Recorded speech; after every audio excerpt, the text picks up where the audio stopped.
Kaca kadmium adalah karya anak bangsa yang mengagumkan. Sayangnya bukan karya anak bangsa Indonesia, tapi karya anak bangsa Tiongkok. Kaca tersebut dari bahan kadmium bisa mengubah sinar matahari menjadi listrik. Dengan ukuran kaca 45 x 45 cm persegi atau 1,9 meter persegi, bisa menghasilkan 280 kWh listrik dalam setahun. Kaca ini cukup tipis dan transparan sehingga bisa dipasang sebagai kaca jendela. Walaupun cahaya matahari redup, tetap bisa menghasilkan listrik. Kalau setiap rumah dipasang 10 lembar saja kaca tersebut, maka rakyat Tiongkok tidak perlu bayar listrik rumah lagi. High-tech ini untuk pertama kali ditemukan oleh ahli Tiongkok di tahun 2021 kemarin. Sangar ya teknologi kadmium di kaca rumah tadi. Sama halnya dengan apa yang dilakukan oleh tim di Solonya Mitra Bosman yang saat ini sedang melakukan apa yang ditargetkan untuk memproduksi low cost energy. Mengapa low cost energy ini menjadi penting? Karena kalau tidak digantikan sumber energi dunia seperti apa yang dilakukan saat ini, dunia akan cepat menuju kehancuran.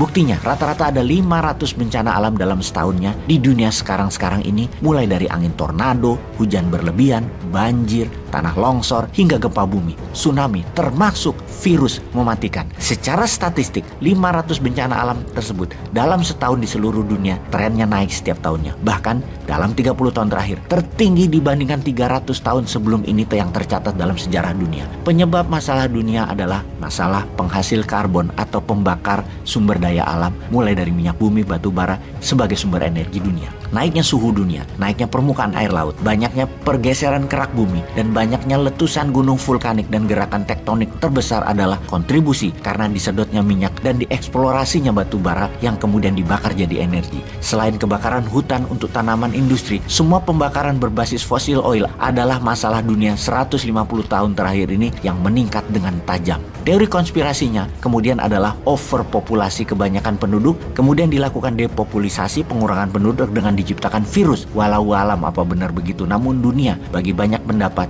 kelebihan penduduk dan kekurangan sumber energi yang kalau dipaksakan energi ini akan membuat kiamat dunia dalam 100 tahun lagi karena akan ada bencana yang besar setiap saat mengancam umat manusia. Lalu apa solusinya?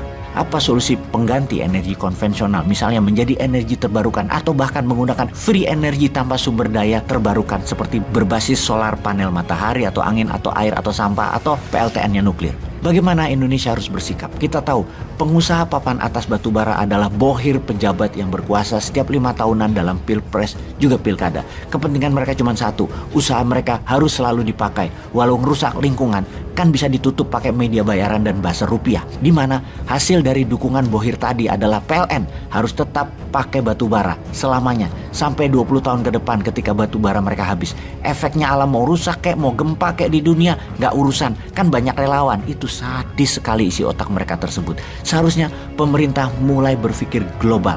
Jadilah pemimpin dunia untuk menyetop produksi karbon penyebab kehancuran lingkungan ini. Namun kita semua tahu masalah lingkungan adalah rapot merah pejabat saat ini. Selain rapot merah lainnya adalah masalah korupsi. Kita tahu pejabat tertinggi mungkin tidak korupsi, namun belum pernah korupsi memanfaatkan jabatan bisa dilakukan semudah seperti periode ini. Yang menjadikan penanggulangan korupsi adalah rapot merah pejabat saat ini. Bahkan bisa sampai 100 triliun ada di satu orang dan tetap sepi-sepi aja. Hebat ya. Kembali ke rapot merah pengurusan lingkungan oleh batubara yang dipakai untuk energi listrik 60% daya listrik Indonesia. Seharusnya tahun 2030 nol, tidak pakai batubara sama sekali. Dan tiap tahun mulai sekarang harus turun 10%. Di mana seharusnya dulu di tahun 2025 Indonesia sudah nol pakai batu bara kalau dimulai tahun 2015. Namun fulus mereka membuat saya berkuasa, bos. Saya tunda dulu deh. Enak menjabat itu, dipuja-puja dan tidak pernah salah tuh, enak bener. Geser aja kerjaan buat lingkungannya nanti aja. Biar Newman aja yang menggarap masalah lingkungan hidup ini.